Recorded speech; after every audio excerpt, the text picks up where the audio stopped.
Agora vai vir. O que acontece se a gente não trata? Então, quais são as consequências do não tratamento da doença inflamatória intestinal? Eu vou convidar a doutora Sirlas Altman, que a doutora Sirlas Altman é ex-presidente do GEDIB, professora associada de gastroenterologia da UFRG, membro titular do GEDIB, SOBED e FBG, e membro do ECO, que é a Sociedade Europeia de Crohn colitis. Doutora Sirla, o que acontece se não tratar? A blogueira já ensinou aqui um pouco. Eu vou ficar aqui, eu também estou um pouco emocionada, vou andar até ali para ver se me recupera. E vou ficar ali naquele cantinho que eu fico melhor para enxergar. Então, eu queria primeiro agradecer, né, o convite. Eu acho que esse evento é um evento de grande importância para todos nós, para médicos, para os pacientes, para a indústria, seja para os gestores, né, é super importante. Meu nome é Sirlas Altman, eu sou médica, trabalho junto ao GEDIB há mais de 15 anos, 20 anos, trabalho com doença inflamatória desde 1980, talvez seja a pessoa que iniciou o trabalho multidisciplinar do Rio de Janeiro, sendo a primeira pessoa num hospital público, e venho trabalhando em parceria com a ABCD há muito tempo, e na nossa gestão essa parceria se tornou mais integrativa e motivo pelo qual eu me orgulho muito e estou muito satisfeita de estar aqui. Obrigada. Bem, essa minha palestra, na verdade, é uma palestra que eu fiquei pensando muito como é que eu iria fazer. Que perspectiva que eu tenho que dar para o paciente, né, falando de coisas ruins, né, que são as coisas que acontecem quando você não se trata. E, principalmente, se esse não tratamento não for uma coisa que ele queira, mas que foi uma coisa que aconteceu, que foi imposta pela falta de acesso à medicação. Então, esse início de palestra vai ser uma coisa meio... Vão ter imagens, né, que vão mexer um pouco com vocês, mas a proposta é trilhar um caminho mostrando que a gente tem várias saídas quando a gente faz um tratamento adequado e que perspectivas que a gente tem em função disso. Tá? Esses são os potenciais conflitos de interesse. Isso aqui é um resuminho mínimo, tá? Falando sobre o que já foi dito, de maneira geral, que existe uma incidência crescente no Brasil da doença inflamatória intestinal. Vocês sabem que isso ocorre principalmente em jovens e que estão numa fase produtiva, né, estudando, iniciando seu trabalho, constituindo família. Os sintomas são crônicos, e isso causa um certo prejuízo para a qualidade de vida, tanto no convívio social, a questão das hospitalizações, das cirurgias. Isso leva a limitações nas escolhas que as pessoas fazem profissionais, né, na sua vida acadêmica. Isso cria um estigma social. Ter Crohn, muitas vezes, significa não conseguir emprego, né? Ter Crohn significa que, se você faz uma prova, vamos supor, para as Forças Armadas, já existe no seu edital que você, tendo Crohn e retocolite, não pode participar dessa prova. Como gestor, muitas vezes a pessoa pensa, poxa, se esse paciente entrar em crise, eu não vou ter um funcionário. Então, vale a pena contratar esse funcionário? Então, são várias formas de você encarar isso. Isso acaba levando a um custo financeiro alto, tanto direto como indireto, que são as hospitalizações, os exames, a questão, depois vai ser falado sobre a aposentadoria. Então, isso, para o sistema, se você não tratar, é muito ruim. É pior do que gastar aquele dinheiro imediatamente com aquela medicação. Bem, então eu vou ter uns casos de vida real que a gente vai falar um pouquinho sobre esses. Essa é uma estudante de 20 anos que tem doença de Crohn de colo, e o início dos seus sintomas foi em 2018, e ela não estava fazendo tratamento regularmente. Não importa a causa. E aí ela começa a evoluir com diarreia, com uma dor e uma lesão na língua. E o que vocês podem ver aqui é isso aqui. Isso aqui é a doença de Crohn de língua. E isso aqui é o intestino dela por dentro, mostrando que está bastante lesado. Essa é uma menina de 4 anos, que começa com um quadro de secreção e uma fístula perianal. E ela foi submetida a uma cirurgia, foi colocado uma coisa que vocês talvez conheçam, que é o Sedem-Oceton, para tentar orientar a cicatrização dessa fístula, e ela iria iniciar, então, também um tratamento medicamentoso, que provavelmente seria uma terapia biológica.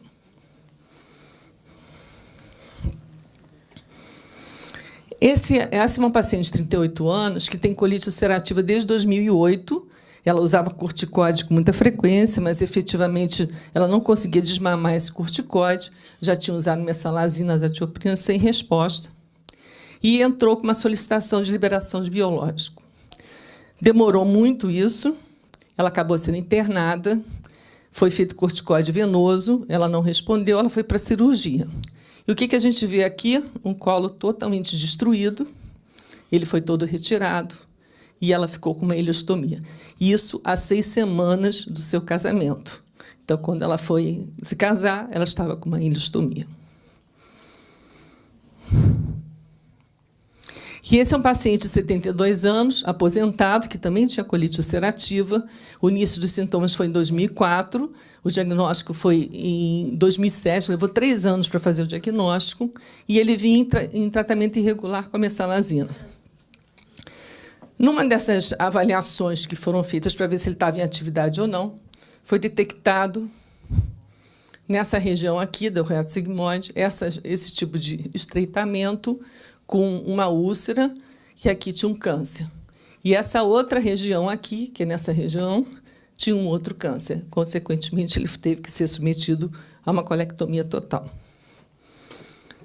Bem, o que a gente sabe da doença inflamatória intestinal?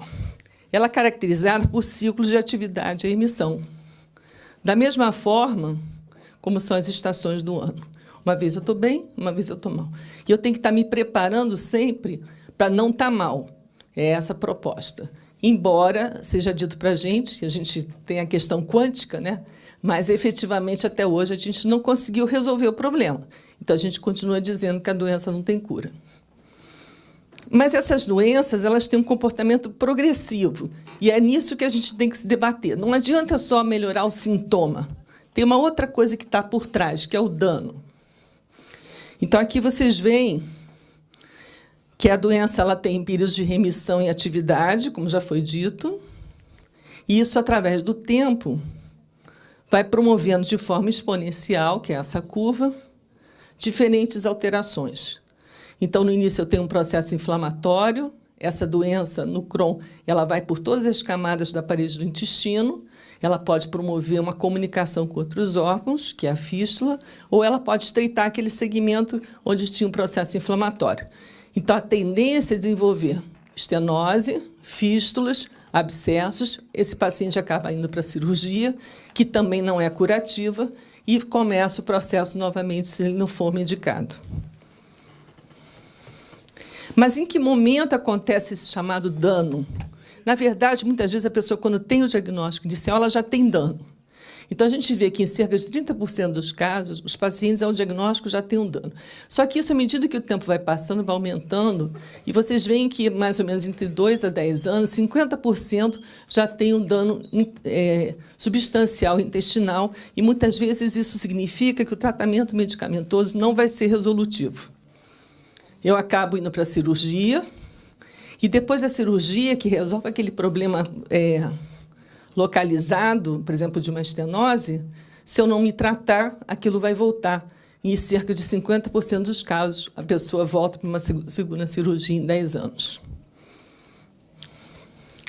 E como é que a gente estratifica o paciente? Quer dizer, qual a probabilidade desse paciente vir a ter uma cirurgia?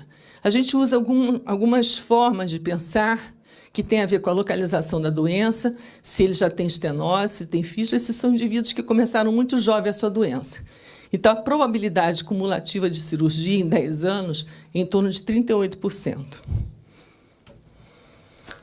A gente diz, todo mundo diz que a retocolite é uma doença boazinha no Brasil, que ela comete só a mucosa, então ela não causa tanto dano, e a pessoa, geralmente, com a mesalazina resolve o problema. Mas o que a gente sabe é que ela é tão danosa, tão progressiva como a doença de Crohn. Novamente, períodos de remissão e períodos de atividade, a curva exponencial. E aí, como é que funciona na retocolite? A gente tem um acometimento só da parte interna do intestino, que é a mucosa. Essas lesões, elas podem começar a aumentar em termos de progressão nos segmentos do intestino. Então, eu posso começar com uma doença só no reto, e, à medida que o tempo caminha, ela pode acometer o resto do intestino. Isso faz com que esse intestino fique encurtado, que ele diminua o seu movimento, o paciente pode ter incontinência fecal, eu posso deixar de absorver líquido, que é a principal função desse intestino grosso, ou seja, ele fica meio desfuncionalizado. Eu posso ter, numa determinada área, geralmente o reto, também áreas de estenose. Mas a grande preocupação, além da inflamação contínua, é a possibilidade de ele desenvolver câncer. E isso acontecer em cerca de 5 a 10 anos, 5 a 10 anos, cerca de 10 a 15% dos pacientes vão ser submetidos a uma cirurgia, que, nesse caso, é uma colectomia total. Então, apesar de, inicialmente, se pensar que essa doença não é uma doença agressiva, ela também é agressiva. Além disso tudo, para completar o quadro, nós temos as manifestações intestinais, que são muito comuns e que podem acontecer antes, durante ou depois do aparecimento das manifestações intestinais, que podem estar relacionadas com a atividade da doença ou não. E elas são oculares, oftalmológicas, que a gente chama, inclusive podendo perder a visão, manifestações cutâneas com úlceras, que é o pioderma gangrenoso, que evolui independente do tratamento da doença de base. A gente tem lesões de boca, cálculos de vesícula, cálculos renais, manifestações articulares, enfim, muitas lesões que fazem com que a qualidade de vida do paciente fique muito ruim. Quais são as consequências da progressão da doença? Então, se eu tivesse que finalizar, eu finalizaria exatamente aqui. Eu tenho várias crises, essas crises causam dano estrutural, eu tenho complicações, eu tenho hospitalizações, eu tenho cirurgias e tenho um custo operacional para dar uma qualidade de atendimento boa para o paciente alto. Mas tem um outro lado. O paciente tem dificuldade de desempenho acadêmico e profissional, tudo é um peso, tem dificuldade de conviver socialmente, a família acaba deixando ele meio de lado, no trabalho também. Para que eu vou chamar ele para uma reunião se ele vai ter que ir toda hora ao banheiro? Não vale a pena. Ele deixa de progredir profissionalmente. Dependendo da cirurgia, ele pode ter infertilidade. Ele nunca sabe o dia de amanhã. Será que eu posso sair? Será que vai dar vontade de ir ao banheiro? Será que eu tenho que voltar? Isso leva à depressão e à ansiedade. Tem alterações da autoimagem, principalmente quando ele usa uma bolsa de colostomia. E sempre lembrando que o cérebro e o intestino estão muito próximos, apesar de muito distantes. Um comanda o outro. E isso é muito ruim. Mas vamos pensar nas coisas boas. Nós podemos ter medidas preventivas disso. Então, primeiro, isso já foi super falado, é o diagnóstico precoce. Segundo, identificar quem tem uma doença que esteja no seu começo, ou seja, menos de 1 ano e meio de evolução, que só tem usado corticóide, mesalazina, por exemplo. Eu tenho que referenciar precocemente para o lugar onde vai efetivamente fazer um tratamento adequado, e esse tratamento tem que ser o mais precoce possível. Então, tem 2 tipos de intervenção. Nós temos a intervenção no medicamento e a intervenção cirúrgica. Pensando no dano, não estou pensando só nos sintomas, no dano. Eu tenho que impedir o dano. Então, ou seja, eu tenho que controlar a inflamação e cicatrizar o que está inflamado. É assim que começa o processo. O resto tudo é consequência. Eu tenho que melhorar a qualidade de vida, ou seja, eu tenho que reduzir os sintomas, eu tenho que impedir que essa doença complique, eu tenho que reduzir a ansiedade e a depressão do paciente, eu tenho que reduzir a taxa de cirurgia, a taxa de hospitalização e tenho que reduzir os custos a longo prazo, que eu consigo se eu fizer esse doente ficar bem. Então, a longo prazo, a conta fecha de forma positiva para o sistema de saúde. Então, pensando nos objetivos, pensando em dano, eu tenho que reverter o que está evoluindo, eu tenho que parar essa evolução negativa e tenho que retardar para que isso aconteça. É uma nova forma de visualizar que não é só a remissão clínica. E o que a intervenção cirúrgica traz? Ela não cura. Você pode até ficar um tempo grande sem nenhum sintoma depois da cirurgia, mas a doença volta. Então, ela tenta manter o mínimo possível a funcionalidade do órgão. Ele vai tratar com isso fístulas, perianais, as complicações da doença. Agora, com esses novos medicamentos, cada vez menos a gente opera por causa da intratabilidade medicamentosa. E naquelas crianças que estão em fase pré-puberal, que não crescem, também podem ser submetidas a essa cirurgia e elas passam a crescer. Como é que funciona a colectomia na retocolite ulcerativa? A gente já viu que ela não cura a doença. Por quê? Porque ela é uma doença sistêmica, que pode ter várias manifestações extraintestinais. O pedacinho que ficar do ânus ou do reto, ela pode ter recorrência naquele local, pode desenvolver câncer naquele local, e a cirurgia pode gerar várias complicações imediatas ou de longo prazo. Então, não é uma cirurgia que tenha que ser encarada, como era encarada pelo governo, como a solução do tratamento da retocolite ulcerativa. Então, quais são as questões importantes? Primeiro, descobriu-se que o infliximab cicatrizava toda a mucosa intestinal. Então, aquilo já foi um abalo em todos nós, né? A gente descobriu que a gente poderia realmente melhorar a qualidade de vida do paciente e melhorar as condições evolutivas daquela doença. Isso foi em 1995. E a terapia biológica e os imunossupressores são medicamentos que têm essa função de reversão, de parada e de redução do dano estrutural. Eu poderia colocar aqui a mesalazina na retocolite, que ela também faz isso em grande porção dos pacientes. Entretanto, a gente tem que pensar uma coisa que eu já falei aqui antes, para que ela está sendo indicada. Então, hoje, a gente indica,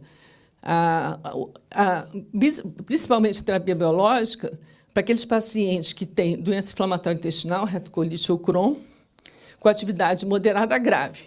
Isso baseado nos índices clínicos e laboratoriais, e que não responderam a imunossupressor, não responderam a aminosalicilato ou que dependem do corticoide.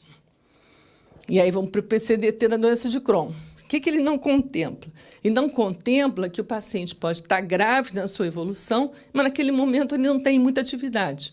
Então, isso é ruim. A gente deveria pensar um pouco mais além. E a outra coisa, ele também não contempla a prevenção do dano, que é a recorrência pós-operatória ou surgimento de tumores. Em relação ao PCDT da retocolite, a gente já falou bastante aqui, continua a mesma coisa que foi dita, o uso do biológico não está indicado pela PCDT, os índices de gravidade de doença evolutiva também não são avaliados, a prevenção do dano da neoplasia também não consta na PCDT e muitas vezes você tem dificuldade de associação de drogas, as mais variadas. Isso é para mostrar, e a gente está finalizando, que o melhor desfecho clínico de longo prazo, por exemplo, na doença de Crohn, é o uso concomitante do biológico imunomodulador. E o que a gente vê?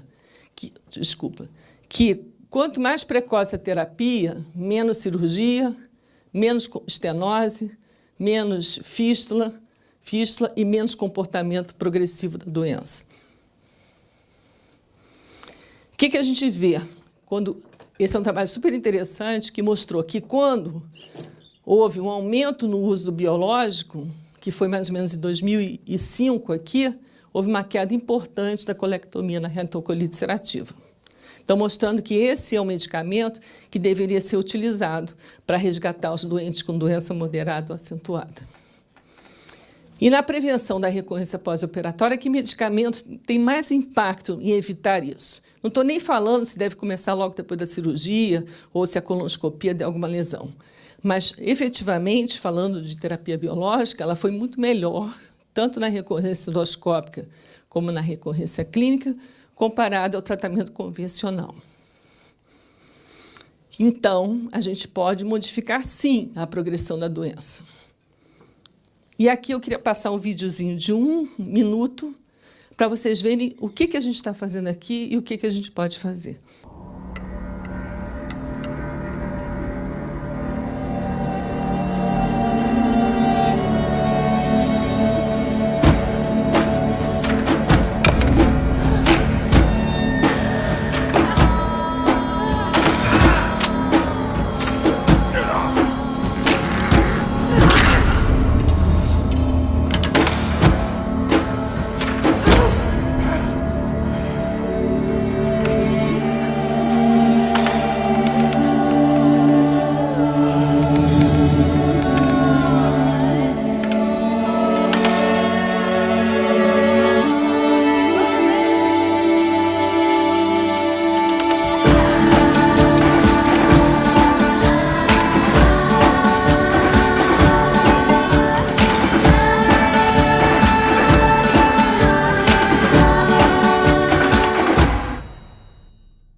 Isso é para matar nossa fome de saúde. Obrigada.